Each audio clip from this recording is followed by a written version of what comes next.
جان ہے عشق مصطفیٰ روز فزوں کرے خدا، جس کو ہو درد کا مزہ ناز دوا اٹھائے کیوں۔ الحمدللہ رب العالمین والصلاة والسلام علی سید الانبیاء والمرسلین، اما بعد فاعوذ باللہ من الشیطان الرجیم، بسم اللہ الرحمن الرحیم۔ الصلاة والسلام علیکہ یا رسول اللہ وعلی آلکہ واصحابکہ یا حبیب اللہ۔ الصلاة والسلام علیکہ یا نبی اللہ وعلی آلکہ واصحابکہ یا نور اللہ۔ اللہ پاک کے آخری نبی مکی مدنی صلی اللہ تعالی علیہ وآلہ وسلم نے ارشاد فرمایا، قیامت کے دن اس کی دہشتوں اور حساب کتاب سے جلدی نجات پانے والا شخص وہ ہوگا جس نے دنیا میں مجھ پر زیادہ درود پڑھے ہوں گے۔ صلو علی الحبیب صلی اللہ علی محمد صلی اللہ تعالی علیہ وآلہ وسلم۔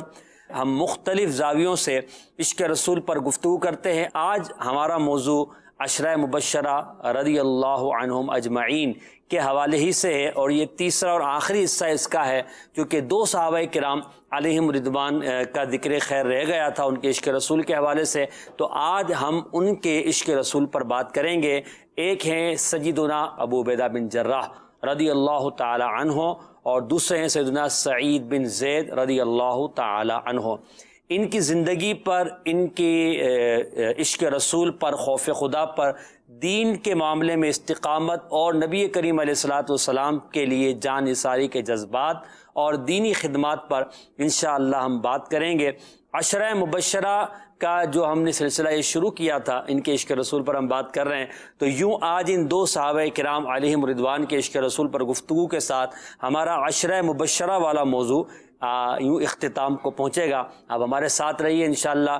سیدنا سعید بن زید رضی اللہ تعالیٰ عنہ اور ابو عبیدہ بن جراح رضی اللہ تعالیٰ عنہ کی زندگی کے حوالے سے، عشق رسول کے حوالے سے اللہ نے چاہا ہم سننے کی سعادت حاصل کریں گے۔ تو ہم پہلے ان مبلغین کا تعارف بھی آپ کے سامنے پیش کر دیتے ہیں۔ غلام محی الدین عطاری مدنی اور محمد فراز عطاری مدنی انشاءاللہ ہمارے ساتھ شامل گفتگو ہوں گے۔ فراز بھائی، میں آپ کی طرف آتا ہوں۔ سیدنا سعید بن زید رضی اللہ تعالیٰ عنہ، فضیلت کے لیے اتنا ہی کافی ہے کہ عشرہ مبشرہ میں ہیں، تو آپ کے تعارف کے حوالے سے کچھ آپ ابتدائی گفتگو فرمائیں۔ بسم اللہ الرحمن الرحیم۔ سیدنا سعید بن زید رضی اللہ تعالیٰ عنہ یہ بھی انہی عشرہ مبشرہ صحابہ میں سے ہیں، اور یقیناً خوشخبری ملی ہے تو خوش نصیب صحابہ کرام میں سے ہیں۔ آپ کا نام سعید، آپ کے والد کا نام زید۔ سیدنا سعید بن زید رضی اللہ تعالیٰ عنہ یہ 10ویں پش میں جا کر نبی پاک صلی اللہ علیہ وسلم سے مل جاتے ہیں، صحیح، اور آپ کی جو کنیت ہے وہ ابو الاعور ہے۔ ٹھیک ہے۔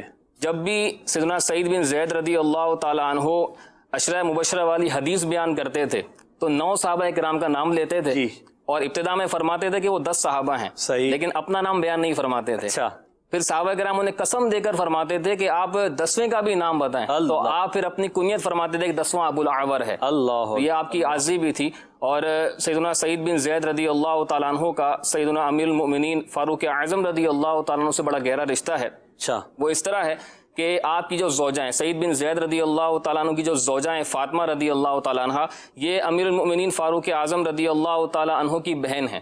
اچھا، اور اسی طریقے سے جو سعید بن زید رضی اللہ تعالیٰ عنہ کی جو بہن ہے، یہ فاروق اعظم رضی اللہ تعالیٰ عنہ کے نکاح کے اندر تھی۔ تو یہ بھی ایک آپ کا گہرا رشتہ تھا، خاندانی رشتہ بھی تھا۔ اور جب میں ان کی سیرت پڑھ رہا تھا تو بڑا اچھا لگا کہ یہ اتنے خوش نصیب صحابی ہیں کہ ان کی والدہ شروع میں ایمان لے آئی تھی، سبحان اللہ، اور ان کے جو والد تھے یعنی زید رضی اللہ تعالیٰ عنہ، یہ بھی اتنے خوش نصیب تھے کہ اگرچہ نبی پاک علیہ الصلوۃ والسلام کے اعلان نبوت کرنے سے پہلے یہ وصال فرما گئے تھے، لیکن یہ موحد تھے، یعنی یہ عقیدہ توحید پر تھے، اور زمانہ جاہلیت کے اندر جو شرک اور بدعت اور دیگر خرافات تھی ان سے یہ بالکل دور تھے، اور ان کو منع بھی کیا کرتے تھے، کہ فرمایا کرتے تھے کہ میں دین ابراہیم پر ہوں۔ اور یہ اتنے خوش نصیب صحابی تھے، یہ کہا کرتے تھے کہ میں نبی آخر الزمان صلی اللہ علیہ وسلم کا انتظار کر رہا ہوں۔ کہتے تھے کہ ممکن ہے کہ میں ان کی زیارت نہ کر سکوں، تو ایک صحابی جو بعد میں ایمان لے کے آئے، عامر بن ربیعہ رضی اللہ تعالیٰ عنہ، ان کو کہا کرتے تھے کہ جب آپ نبی پاک علیہ الصلوۃ والسلام کی بارگاہ میں حاضر ہوں تو میرا سلام بھی کہیے گا، اور یہ کہیے گا کہ زید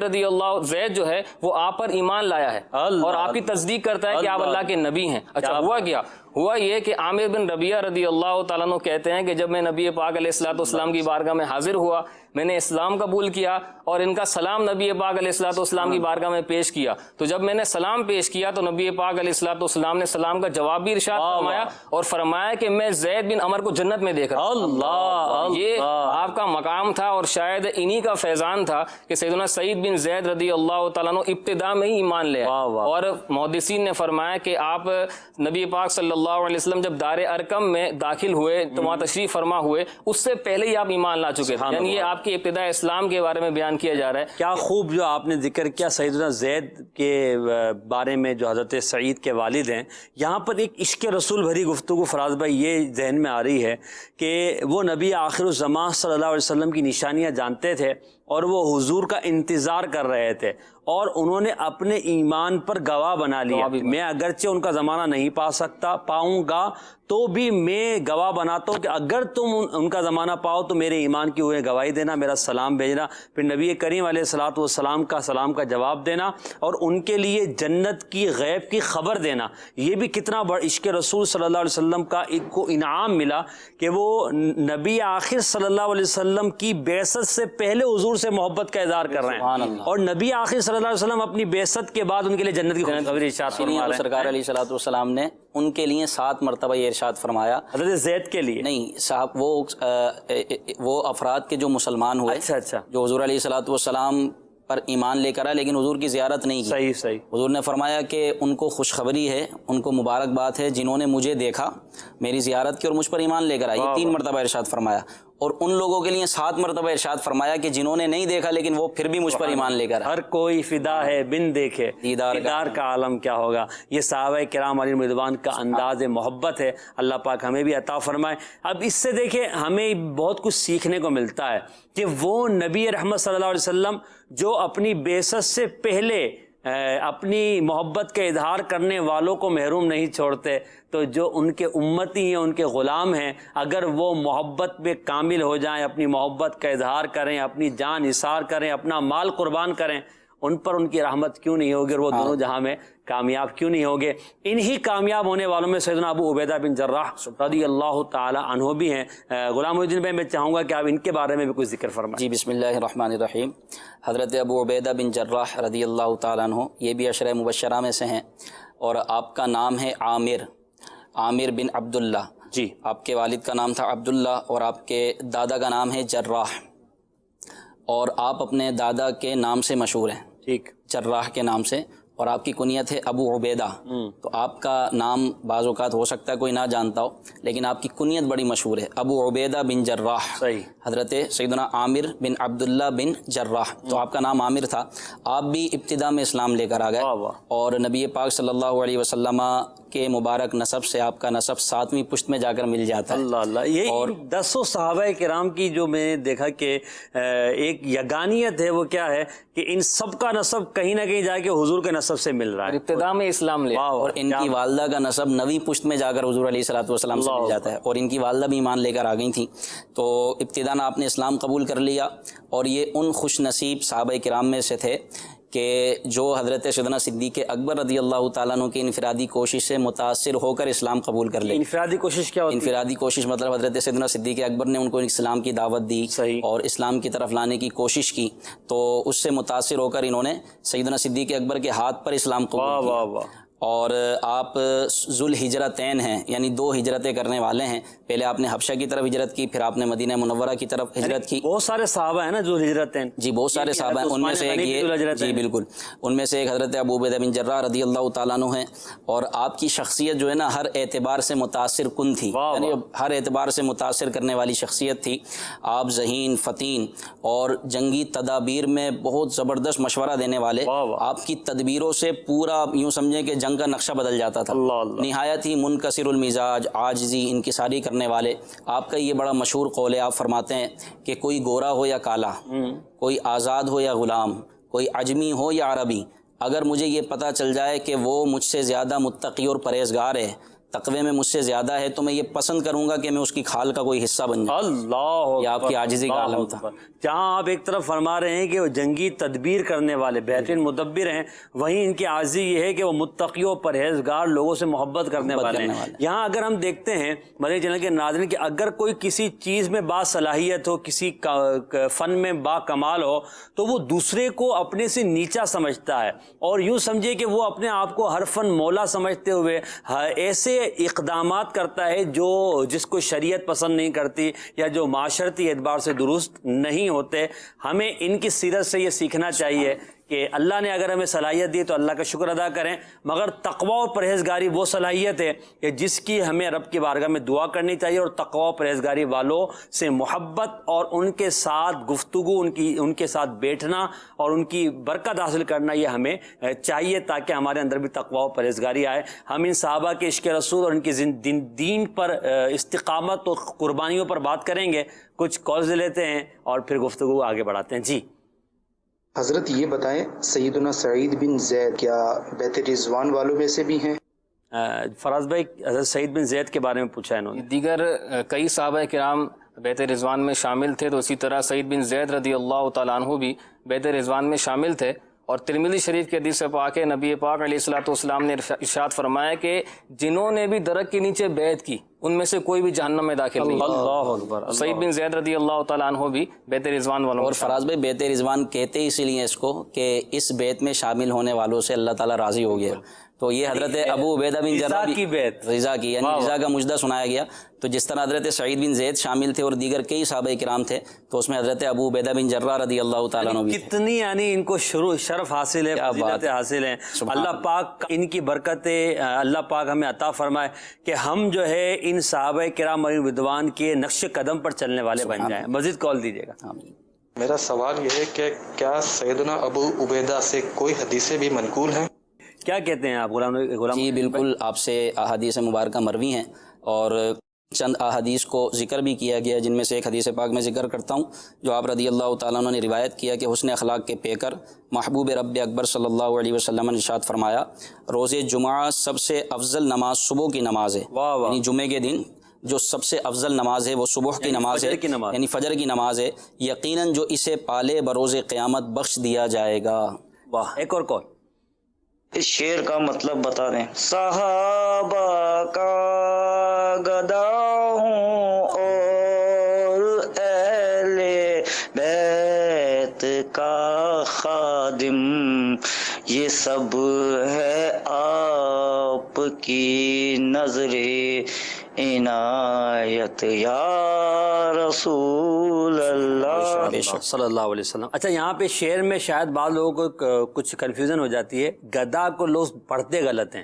گدا گاف دال الف ہے نا، گدا کا معنی ہوتا ہے بھکاری سواری، صحیح۔ مطلب یہ ہوگا صحابہ کا گدا اور اہل بیت کا خادم، یعنی میں صحابہ کرام علیہم رضوان کے در کا بھکاری اور اہل بیت اطہار کا در کا خادم ہوں۔ اور یہ جو سعادت مجھے ملی کہ صحابہ کرام علیہم رضوان اور اہل بیت اطہار کے در کا خادم بننے کی، ان کی نوکری کی، ان کی خدمت کی، ان کی گدائی کی، وہ کس کی برکت سے ملی؟ یہ سب کچھ آپ کی ہے نظر عنایت یا رسول اللہ، یہ آپ کا فضل ہے کہ آپ کی برکت سے، آپ کے دامن کرم سے ہمیں یہ صحابہ کرام اور اہل بیت اطہار کا دامن ملا ہے۔ اللہ پاک ہمیں اسی پر استقامت دے کہ ہم صحابہ کرام علیہم رضوان اور اہل بیت اطہار علیہم رضوان ان کی محبت کو اپنے دل میں بسا کے رکھیں، اور اسی کے ساتھ دنیا پر۔ کسی بزرگ کا یہ فرمان ہے، پڑھا تھا میں نے، کہ جس کو صحابہ کرام اور اہل بیت کی محبت مل گئی تو اللہ تعالیٰ نے اس کو خیر عطا فرمایا، واہ واہ واہ، اللہ نے اس کو بھلائی عطا فرمایا۔ کیا بات ہے، اور کیا چاہیے؟ اعلیٰ حضرت رحمۃ اللہ نے بھی اس کو یوں بیان کیا نا کہ اہل سنت کا ہے بیڑا پار، اصحاب حضور نجم ہے اور ناؤ ہے عطرت رسول اللہ کی۔ سبحان اللہ۔ اور یہ بھی عشق رسول کا تقاضا ہے کہ اہل بیت سے اور صحابہ کرام علیہم رضوان سے محبت کی جائے، اور ایسی محبت کی جائے جیسا کہ ان سے محبت کرنے کا حق ہے۔ ایک اور کال۔ محسن بھائی، مجھے آپ سے یہ سوال ہے کہ چھوٹے بچے عشق رسول کیسے اپنائیں؟ چھوٹے بچے عشق رسول کیسے اپنائیں؟ مدنی چینل دیکھیں، غلام رسول کے مدنی پھول دیکھیں. اچھا چھوٹے بچے جو ہے اپنے والدین کے ذریعے جو ہے صحابہ کرام علیہم رضوان کے واقعات سنیں, مدنی چینل دیکھیں, امیر سنت کا دلوں کی راحت دیکھیں, مدنی مذاکرہ دیکھیں, اور ہفتہ وار اجتماع جو ہمارا لائیو آتا ہے جمعرات کو, اس میں آپ شرکت کریں. موس مدینہ میں آپ داخلہ لیں, جامعۃ المدینہ میں داخلہ لیں, دارالمدینہ میں داخلہ لیں, انشاءاللہ عشق رسول آپ کا بڑھ جائے گا. ایک اور کال. میرا نام ازمام اتاری ہے. مجھے عشق رسول کے رنگ بہت اچھا لگتا ہے.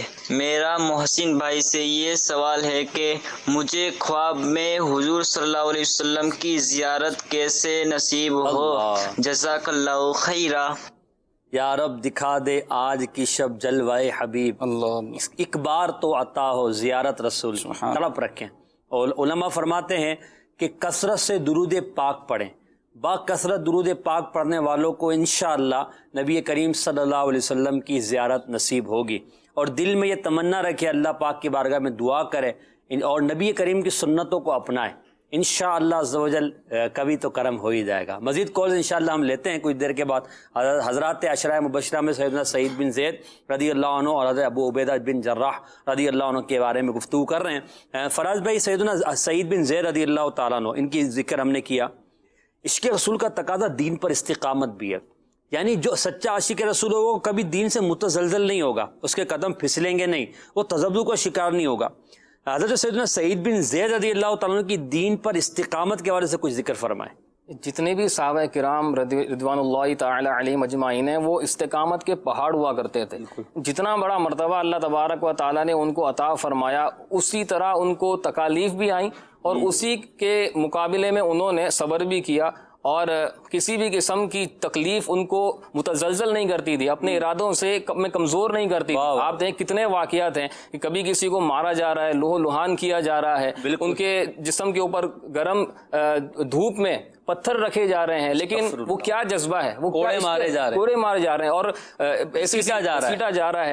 وہ کیا جذبہ ہے, وہ کیا چیز ہے کہ جو ان کے ارادوں سے ان کو پیچھے نہیں ہونے دیتی؟ وہ عشق رسول ہی ہے, اللہ اس کے رسول کی محبت ہی ہے. کوئی غزوات میں جا کے زخم کھا رہا ہے, کوئی کس طرح تکلیف برداشت کر رہا ہے, کوئی اپنے گھر والوں سے, اپنے والدین سے مار کھا رہا ہے. ایسے بھی واقعات ہیں. اور اس وقت جب کثرت ہیں, اور ابتدائی اسلام کے اندر تو حالات بھی بڑے نازک تھے, چھپ چھپ کر عبادت کرنی پڑتی تھی. تو اب یہ عشق رسول ہی تھا, یہ اللہ اور اس کے رسول کی محبت ہی تھی کہ جو ان کو کسی بھی تکلیف میں پیچھے نہیں ہٹنے دیتی. اسی طرح سعید بن زید رضی اللہ تعالیٰ عنہ کا بھی معاملہ ہے, اور آپ کا معاملہ تو اس طرح ایک نمایاں ہے کہ آپ ابتدائی اسلام میں ایمان لے کر آئے تھے, اور چونکہ عمر فاروق اعظم رضی اللہ تعالیٰ عنہ کے ساتھ بھی آپ کی رشتہ داری تھی. عمر فاروق اعظم رضی اللہ تعالیٰ عنہ کا اسلام سے پہلے بھی جلال مشہور تھا, اور ان کے بارے میں یہ تھا کہ جو یہ کہتے ہیں وہ کر گزرتے ہیں. اب ظاہر ہے کہ جب ابتدائی اسلام کے اندر نبی پاک علیہ الصلوۃ والسلام کو تکالیف دینے کے لیے کفار پلاننگ کیا کرتے تھے, منصوبہ بندی کیا کرتے تھے, تو اب ایک مرتبہ اس طرح کی پلاننگ جاری تھی, اور یہ اعلان کیا گیا کہ نبی پاک علیہ الصلوۃ والسلام کو کون شہید کرے گا. تو عمر فاروق اعظم رضی اللہ تعالیٰ عنہ نے کہا کہ یہ کام میں کروں گا. اس وقت ایمان لے کر نہیں آئے تھے, اور سب کو یہ معلوم تھا کہ یہ جو کہتے ہیں وہ کر گزرتے ہیں. اب آپ اس ارادے سے نکلے تو صحیح, لیکن جب آپ راستے میں پہنچے تو کسی نے کہا کہ آپ جا تو رہے ہیں, پہلے اپنے گھر والوں کی تو خبر لیں. جیسے میں نے ابتدا میں کہا کہ سعید بن زید رضی اللہ تعالیٰ عنہ یہ ان کے بہنوئی بھی تھے, اور ان کی جو بہن تھی عمر فاروق اعظم رضی اللہ تعالیٰ عنہ کی, یہ ان کے گھر میں تھی. ان کا ایک اور رشتہ بھی تھا, چچا لاد بھائی بھی تھے, آپس میں کزن بھی تھے. اب جب ان کو یہ پتا چلا کہ میرے گھر والے ہی نبی پاک علیہ الصلوۃ والسلام کے دامن سے وابستہ ہو چکے ہیں, تو آپ ادھر نبی پاک علیہ الصلوۃ والسلام کی بارگاہ میں جانے سے پہلے ادھر آ گئے, گھر پر آ گئے. اور جب دروازہ کھٹکھٹایا تو دیکھا کہ اندر سے تلاوت قرآن کی آواز آ رہی ہے. اب اندر جاتے ہیں اور دیکھتے ہیں کہ یہ سارا معاملہ کیا ہو رہا ہے. ان کو تنبیہ کرتے ہیں کہ تم اپنے آبا و اجداد کے دین سے پھر گئے ہو. سعید بن زید کو بھی کہنے لگے, اپنی بہن فاطمہ کو بھی کہنے لگے رضی اللہ عنہما. اب ہوا یہ کہ چونکہ آپ جلال میں تھے, آپ غصے میں تھے, تو آپ نے ان دونوں کو مارنا شروع کر دیا, اور اتنا مارا کہ آپ دونوں لہو لہان ہو گئے, خون جاری ہو گیا. لیکن پھر بھی آپ کے یہ الفاظ تھے دونوں کے, یعنی یہ آپ کی سعادت مند زوجہ بھی تھیں جو فاطمہ رضی اللہ تعالیٰ عنہ, یہ بھی اتنی متقیہ پرہیزگار, اور دین پر ان کی بھی ایسی استقامت تھی کہ دونوں حضرات یہ کہنے لگے کہ آپ چاہے ہماری جان ہی کیوں نہ لے لیں, ہم نبی پاک علیہ الصلوۃ والسلام کے دامن کو چھوڑ نہیں سکتے, ہم اسلام سے پیچھے نہیں ہٹ سکتے. یہ آپ کی دین پر استقامت تھی. حالانکہ آپ کو یہ بھی پتا تھا کہ عمر فاروق اعظم چاہیں تو ہماری جان بھی لے سکتے ہیں، لیکن اب ہم ایمان لا چکے ہیں، نبی پاک علیہ الصلوۃ والسلام کے دامن سے وابستہ ہو چکے ہیں۔ نام کے اعتبار سے تو سعید رضی اللہ تعالیٰ عنہ پہلے ہی سعید تھے نام کے اعتبار سے، لیکن اب تو حقیقی سعادت مند ہو گئی، تو اب میں کیسے اسلام سے پیچھے ہٹ سکتا ہوں، نبی پاک علیہ الصلوۃ والسلام کے دامن سے دور ہو سکتا ہوں؟ تو آپ ایمان سے پیچھے نہ ہٹے، آپ اتنی تکالیف برداشت کرنے کے باوجود بھی حق اور اللہ رسول کا کلمہ ہی پڑھتے رہے۔ بلکہ ان کی یہ استقامت حضرت عمر فاروق کے لیے جو ہے وہ ذریعہ بنی، پھر انہوں نے کہا کہ مجھے تم سناؤ تم کیا پڑھ رہی تھی، پھر آپ کی بہن نے وہ تلاوت کی تو پھر کہا کہ مجھے نبی پاک کی بارگاہ میں لے کر جاؤ، اور وہ پھر ایمان لے کر آئے۔ کیا بات کرنا چاہوں گا کہ مدنی چینل کے ناظرین کے لیے، ہم سب کے لیے بھی اس میں درس ہے، جب ہم دین کی راہ میں آتے ہیں، مدنی ماحول کی طرف آتے ہیں تو ظاہر ہے کہ پریشانی آتی ہے، تکالیف آتی ہے، تو ہمیں پیچھے نہیں ہٹنا چاہیے۔ ہم قرآن سے پوچھتے ہیں کہ استقامت والوں کو اجر کیا ہے؟ اللہ تبارک و تعالیٰ نے ارشاد فرمایا ان الذین قالوا ربنا اللہ ثم استقاموا تتنزل علیہم الملائکہ، فرمایا کہ وہ لوگ جنہوں نے کہا کہ ہمارا رب اللہ ہے پھر اس پر قائم رہے تو ان پر تو فرشتے نازل ہوتے ہیں۔ وہ کیا کہتے ہیں؟ اللہ تخافوا ولا تحزنوا ابشروا بالجنۃ التي كنتم توعدون، نہ تم خوف کرو نہ تم غمگین ہو اور اس جنت پر خوش ہو جاؤ کہ جس کا تم سے وعدہ کیا گیا۔ اور پھر اس کے بعد ریوارڈ بیان کیا، فرمایا نحن اولیاؤکم فی الحیاۃ الدنیا وفی الآخرہ وَلَكُمْ فِيهَا مَا تَشْتَهِي أَنفُسُكُمْ وَلَكُمْ فِيهَا مَا تَدَّعُونَ نُزُلًا مِّن غَفُورٍ رَحِيمٍ۔ اچھا، یہ فرشتے کہتے ہیں استقامت والوں کو کہ ہم تمہارے دنیا میں بھی دوست ہیں، آخرت میں بھی دوست ہیں، جو تم جنت میں چاہو گے تمہیں ملے گا۔ اور فرمایا کہ یہ غفور رحیم اللہ تبارک و تعالیٰ کی طرف سے مہمانی ہے۔ یعنی کتنی بڑی سعادت ہے دین پر استقامت، دین پر استقامت، عشق رسول پر استقامت، اللہ تبارک و تعالیٰ کے احکام پر استقامت۔ یہ صحابہ کرام علیہم رضوان کی زندگی کا یوں سمجھیے کہ ماحصل تھا۔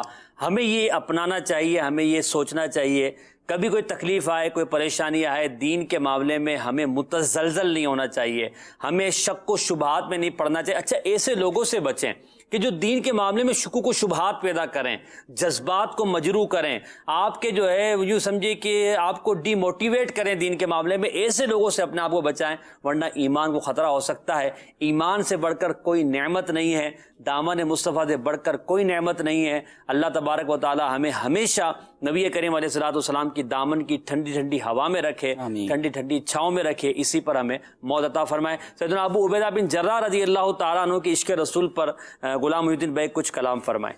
حضرت سیدنا ابو عبیدہ بن جراح رضی اللہ تعالیٰ عنہ بڑے زبردست عاشق رسول تھے، اور ہر صحابی ہی عاشق رسول ہے، اور ان کی یوں سمجھیں کہ ان کا جو پروان چڑھنا ہے اور ان کا جو فیضان ہے وہ عشق رسول صلی اللہ تعالیٰ علیہ وسلم ہی ہے۔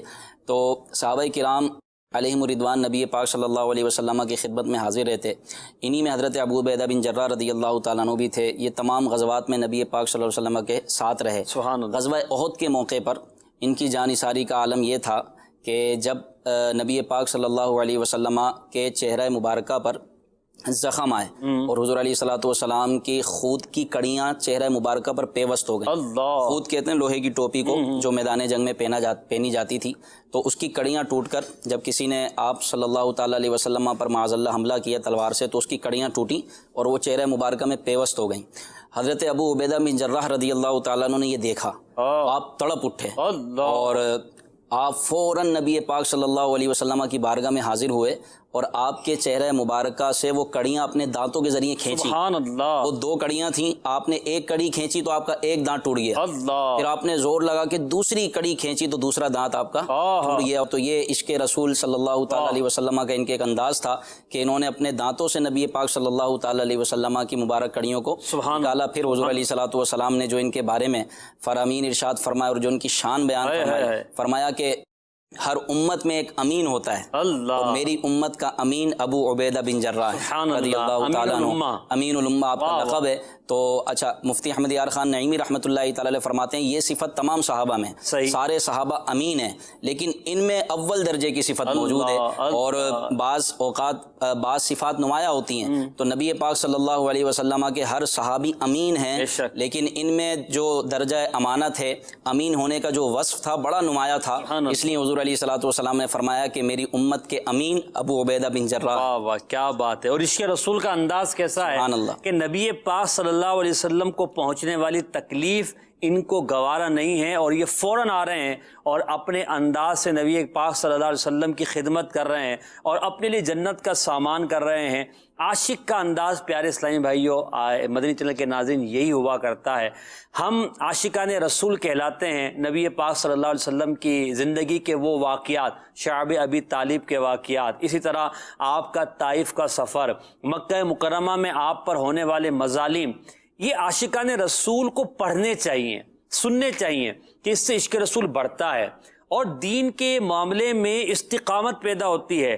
اپنے پاس آنے والی تکلیف ہمیں حقیر معلوم ہوتی ہے کہ جب شہنشاہ دو عالم صلی اللہ علیہ وسلم کی بارگاہ میں یہ تکالیف فیضان لینے کے لیے حاضر ہوئی ہیں تو ہم کیا چیز ہیں، اور ہم بھی عشق کا دعویٰ کر رہے ہیں۔ تو عاشقان رسول کو تکلیفوں پر، دین کے معاملے میں آنے والی پریشانیوں پر، تبلیغ دین کرتے ہوئے، نیکی کی دعوت دیتے ہوئے اگر کوئی ہمیں کسی قسم کی کوئی بری بات کہہ دے تو اس پر پریشان نہیں ہونا چاہیے، بلکہ نبی کریم علیہ الصلوۃ والسلام کو، آپ کے صحابہ کرام کے انداز کو ہمیں یاد کرنا چاہیے۔ اس سے انشاءاللہ عشق رسول بھی بڑھے گا، دین کے معاملے میں استقامت بھی ملے گی اور رب کی رحمت پر امید بنے گی اور ثواب عظیم اللہ نے چاہا ہمیں حاصل ہوگا۔ فراز بھائی، سیدنا سعید بن زید رضی اللہ تعالیٰ عنہ کہ تقوی و پرہیزگاری بھی آپ کا بڑا مشہور ہے، اور تقوی اور پرہیزگاری یہ دونوں عشق رسول صلی اللہ علیہ وسلم کا تقاضا ہے۔ کیوں؟ کیونکہ جو عاشق رسول ہوگا وہ کبھی گناہ کرنے کی طرف نہیں بڑھے گا، رب تعالیٰ کی نافرمانی نہیں کرے گا، وہ فسق و فجور میں یوں کہیے کہ منہمک نہیں ہوگا۔ غلطی سے انسان سے گناہ ہو جاتا ہے، توبہ کا دروازہ کھلا ہے، وہ اپنی جگہ ہے، مگر عشق رسول اور فسق فجور یہ جمع نہیں ہو سکتا۔ صحابہ کرام علیہم رضوان کا تقوی اپنی جگہ ہے۔ سعید بن زید رضی اللہ تعالیٰ کی تقوی کے حوالے سے کچھ آپ فرمائیں۔ تقوی کی تو تعریف ہی ہے نا کہ تیرا رب تجھے وہاں نہ پائے جہاں اس نے جانے سے منع کیا۔ اللہ اکبر، اللہ۔ خیر ہے کہ ایک عام شخص کے لیے بیان کیا گیا ہے کہ وہ ایسے مقام پر نہ جائے، ایسی طرف نہ بڑھے جس پر اللہ تبارک و تعالیٰ نے منع فرمایا۔ تو صحابہ کرام تو اعلیٰ درجے کے متقی تھے، لیکن اولیاء کرام بھی متقی ہیں، اور صحابہ کرام علیہم رضوان یہ اولیاء ہی کی ایک اعلیٰ قسم ہے۔ کلہم عدول، سب کے سب عادل نیک، کلہم وعد اللہ الحسنی۔ تو اب جتنا ان کا مقام زیادہ ہے اتنا ہی تقوی پرہیزگاری بھی ان کے اندر زیادہ ہے۔ تو یہ بہرحال صحابہ کرام علیہم رضوان کا ایک نمایاں وصف تھا کہ آپ کے اندر بہت زیادہ تقوی پرہیزگاری ہوا کرتا تھا۔ اسی طرح سعید بن زید رضی اللہ تعالیٰ عنہ بھی بڑے ہی متقی و پرہیزگار تھے اور دنیا سے بہت زیادہ بے رغبت تھے۔ آخرت کی طرف ان کی توجہ بہت زیادہ تھی، دیگر صحابہ کرام کی بھی تھی، لیکن جس طرح فرمایا گیا کہ بعض کے اندر بعض اوصاف بڑے نمایاں ہوتے ہیں، ممتاز ہوتے ہیں۔ تو اسی طرح سعید بن زید رضی اللہ تعالیٰ عنہ کے بارے میں تو یہ ملتا ہے کہ جب عمر فاروق اعظم رضی اللہ تعالیٰ عنہ کے حکم پر ابو عبیدہ بن جراح رضی اللہ تعالیٰ عنہ نے سعید بن زید رضی اللہ عنہ کو دمشق کا حاکم بنایا۔ اب جب ان کو حاکم بنایا تو عمر فاروق اعظم رضی اللہ تعالیٰ عنہ کی عادت تھی کہ آپ کارکردگی لیا کرتے تھے کہ بھئی ان کے کیا معاملات ہیں، ان کے کیا معاملات ہیں۔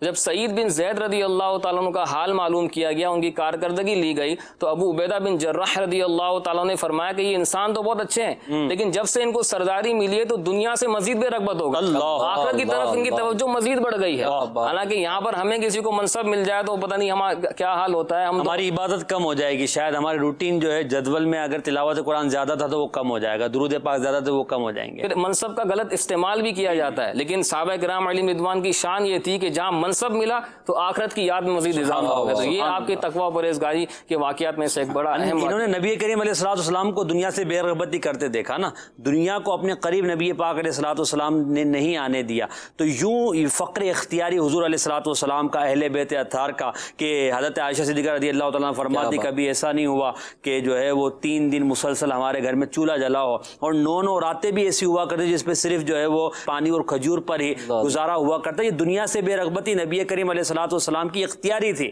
صحابہ کرام علیہم رضوان نے یہ سارا معاملہ دیکھا تھا تو وہ دنیا کو اپنے قریب نہیں آنے دیتے تھے، اور آج ہم دنیا کے پیچھے ہیں۔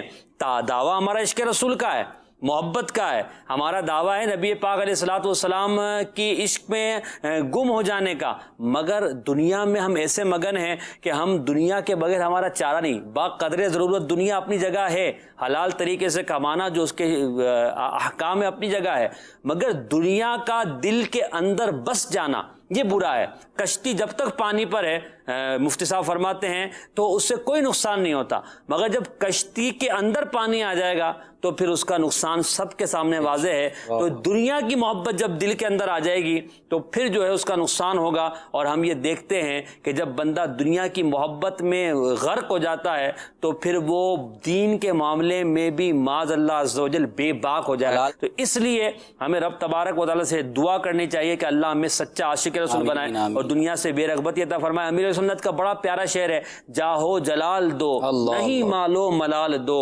سوزے بلال بس میری جھولی میں ڈال دو، دنیا کے سارے غم میرے دل سے نکال دو، غم اپنا یا نبی مجھے بہرے بلال دو۔ کاش یہ دعا ہمارے حق میں قبول ہو جائے، آمین بجاہ نبی الامین صلی اللہ تعالی علیہ وآلہ وسلم۔ غلام محی الدین بھائی، ہم حضرت ابو عبیدہ بن جراح رضی اللہ تعالیٰ عنہ کا بھی ذکر کر رہے ہیں، آپ کی فکر آخرت کا انداز کیا تھا؟ کیونکہ دنیا سے بے رغبتی آخرت کی طرف لے جاتی ہے، تو آخرت کی فکر آپ کے دل کے اندر اور آپ کی کیفیت کیا تھی؟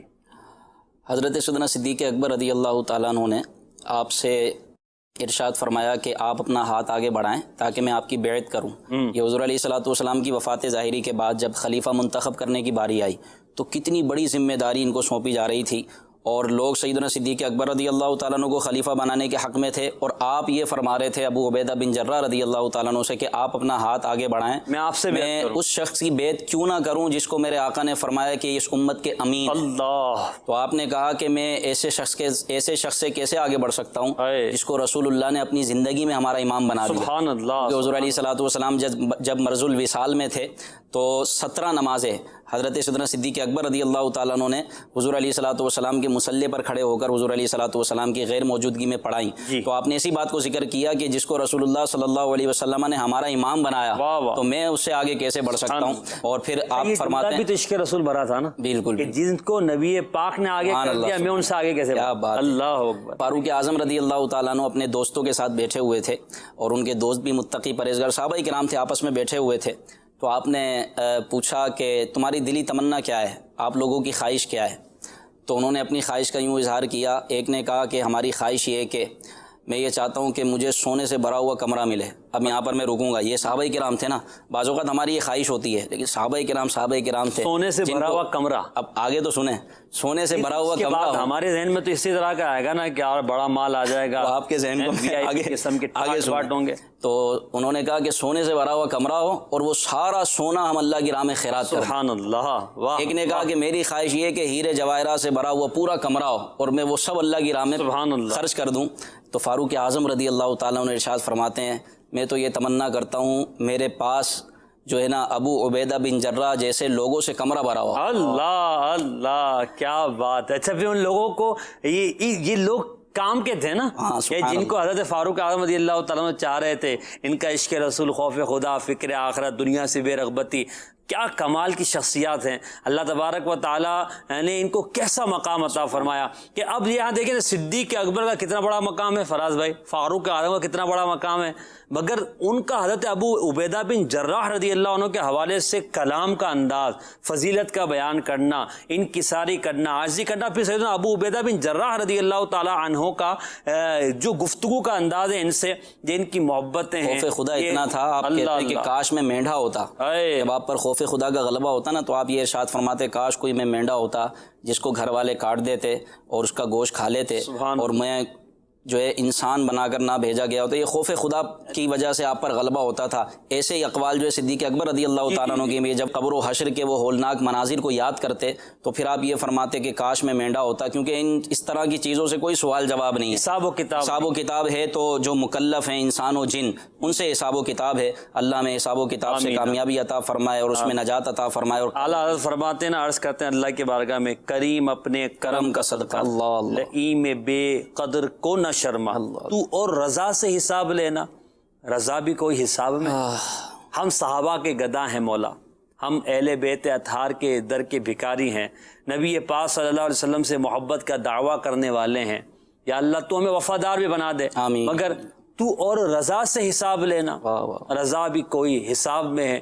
اس شعر کے صدقے ہماری بخشش ہو جائے، آمین، ہم بے حساب بخشے جائیں، ہمارا حساب نہ ہو، بس ہم نے جو کہا ہے نا، ہماری زبان سے عشق رسول کی بات نکلی، بس یہی قبول ہو جائے، اور یہ ہے ہماری نجات کا ذریعہ بن جائے. بعض صحابہ کرام کی اور ان کے عشق رسول پر گفتگو کر رہے ہیں. سیدنا سعید بن زید رضی اللہ تعالی عنہ کی بات بھی ہم کر ہی رہے ہیں, ساتھ ساتھ ابو عبیدہ بن جراح رضی اللہ عنہ کا بھی ذکر ہو رہا ہے. نیکی کی دعوت دینا, سامنے سے برائی اگر کوئی کر رہا ہو تو اس برائی کو روکنا, کسی کے سامنے حق بات کہنا, اس کا اپنا ایک انداز موقع محل ہوتا ہے. یہ عشق رسول کا تقاضا ہے, کیونکہ جو دین نبی کریم علیہ الصلوۃ والسلام لے کر آئے ہیں اس کو لوگوں تک پہنچانا, نیکی کی دعوت دینا, برائی سے منع کرنا. تو سیدنا سعید بن زید رضی اللہ تعالی عنہ کا کلمت الحق کا اعلان کرنا, نیکی کی دعوت دینا, لوگوں کو دین مصطفیٰ صلی اللہ علیہ وسلم کی طرف راغب کرنا, اس کے بارے میں روایت کیا ہیں؟ صحابہ کرام علیہم رضوان نے نبی پاک علیہ الصلوۃ والسلام کے تمام حالات کو دیکھا ہے اور اس پر عمل کرنے کا جذبہ بھی تھا. بالکل. اور بعد میں بھی ہر معاملے میں روایت ان کے پیش نظر ہوا کرتی تھی کہ نبی پاک علیہ الصلوۃ والسلام کا اس معاملے میں کیا عمل تھا, کیونکہ محبوب جس چیز پر عمل کرتا ہے نا تو اس پر عمل کرنے کا جذبہ آٹومیٹکلی پیدا ہو جاتا ہے کہ یار ہمارے دنیاوی معاملات میں بھی دیکھیں کہ محبوب یہ کر رہا ہے تو میں بھی یہ عمل کروں. تو نبی پاک علیہ الصلوۃ والسلام جیسی ہستی اور ذات جب کوئی کام کرتی تھی تو صحابہ کرام علیہم رضوان کا یہی جذبہ ہوا کرتا تھا کہ ہم بھی اسی طرح عمل کریں. تو سعید بن زید رضی اللہ تعالیٰ عنہ کے اس بات کو بیان کرنے سے پہلے میں ایک اور بات بیان کرنا چاہتا ہوں کہ والدین کی بہت ساری عادات ہوتی ہیں جو بچوں میں کنورٹ ہوتی ہیں. بالکل ہوتی ہیں. اچھا, سعید بن زید رضی اللہ تعالیٰ عنہ کے جو والد تھے ان کا بھی یہی انداز تھا. جس طرح ابتدا میں کہا کہ انہوں نے اعلان کیا کہ میں دین ابراہیمی پر ہوں, تو اب وہ کیا کرتے تھے کہ جب کفار مکہ جب برائیوں میں پڑے ہوئے تھے, مختلف خرافات میں تھے, تو ان کو منع بھی کیا کرتے تھے. جس طرح وہ بچی کو جو پیدا ہوتی تھی اس کو زندہ جو ہے وہ دفن کر دیا کرتے تھے, تو آپ ان کو منع کرتے تھے.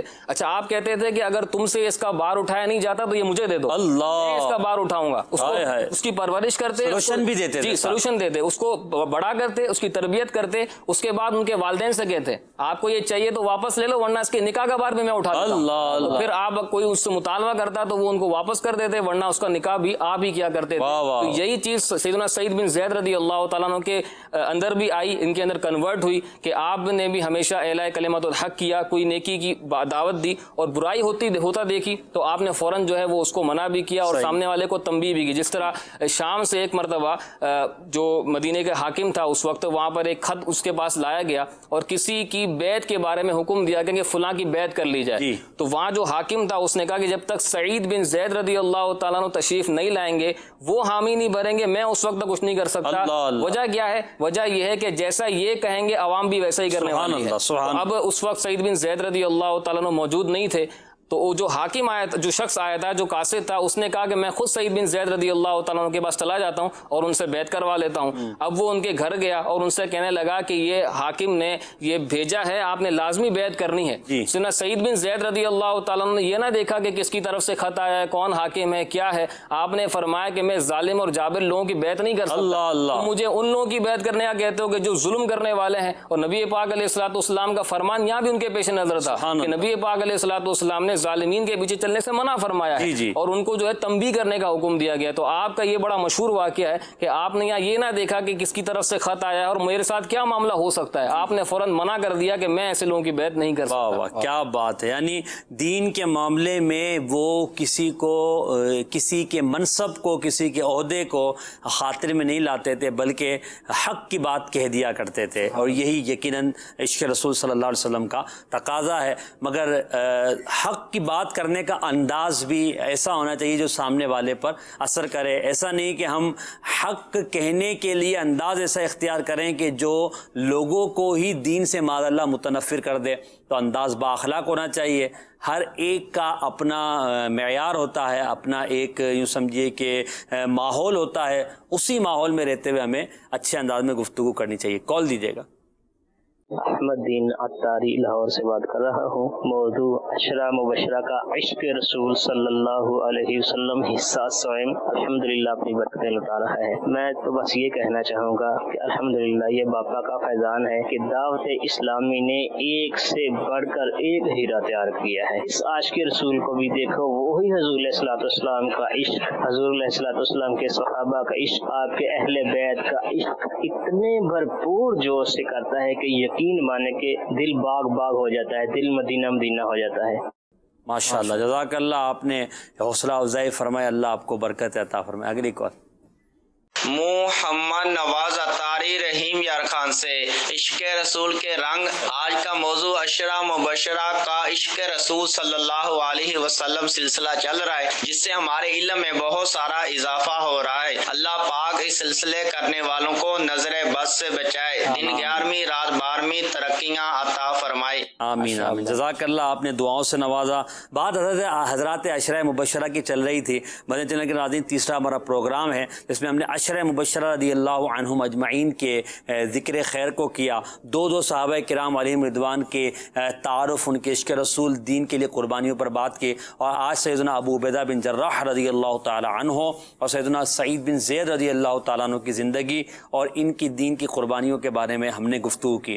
میں یہاں پر یہ چاہوں گا کہ ہم نے عشرہ مبشرہ کی حالات زندگی کو سنا، ان کی دین کی قربانیوں، استقامت، جان نثاری، نبی پاک سے محبت، حضور اکرم صلی اللہ علیہ وسلم کا ان سے اظہار محبت اور ان کے لیے جو شفقت و برا انداز ہے وہ ہم نے سنا۔ یہ سب چیزیں ہم سے کیا تقاضا کر رہی ہے؟ اس پروگرام کا ہمیں کیا اس کی برکت ہمیں حاصل ہو؟ تو میں یہ کہوں گا کہ ہمیں یہ چاہیے کہ اب ان صحابہ کی سیرتوں کو پڑھیں۔ اگر آپ نے ان صحابہ کی سیرتوں کا مطالعہ کرنا ہے تو دعوت اسلامی کی ویب سائٹ www.dawatislami.net سے ان صحابہ کرام عشرہ مبشرہ رضی اللہ عنہم اجمعین کے سیرت پر پورا ایک رسالوں کا سلسلہ ہے جو آپ ویب سائٹ سے ڈاؤن لوڈ کر سکتے ہیں۔ مکتبۃ مدینہ آن لائن سے آپ اپنے گھر پر منگوا بھی سکتے ہیں، خرید بھی سکتے ہیں۔ اس کا آپ مطالعہ کریں۔ مطالعہ کرنے کے بعد انشاءاللہ آپ کو بہت ساری باتیں بھی معلوم ہوگی اور جذبہ اللہ نے چاہا دین پر عمل کرنے کا بڑھے گا۔ اور ساتھ ہی میں آپ سے یہ بھی کہوں گا، آپ ان 10 صحابہ کرام علیہم رضوان کے نام مبارک پڑھیں۔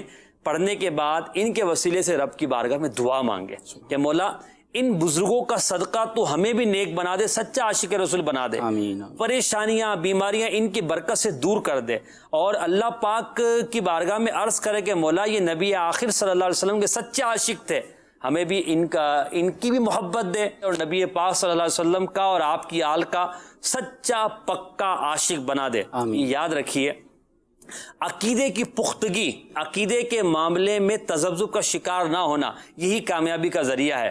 صحابہ کرام کے بارے میں، اہل بیت اطہار کے بارے میں، انبیاء کرام کے بارے میں، فرشتوں کے بارے میں، نبی کریم علیہ السلام کی ذات کے بارے میں، اللہ پاک کے بارے میں ہمارے عقیدے درست ہونے چاہیے، اور عقیدے درست عاشقان رسول کی صحبت سے ملتے ہیں، جہاں صحابہ کرام کا ذکر ہمیشہ خیر کے ساتھ ہو، اہل بیت اطہار کا ذکر ہمیشہ بھلائی کے ساتھ ہو، نبی پاک صلی اللہ علیہ وسلم کا جب نام آئے تو محبت کے ساتھ لیا جائے، ادب کے ساتھ سر کو جھکا لیا جائے، درود پاک پڑھا جائے، جب رب تبارک و تعالیٰ کا ذکر کیا جائے تو نہایت ادب و احترام کے ساتھ کیا جائے۔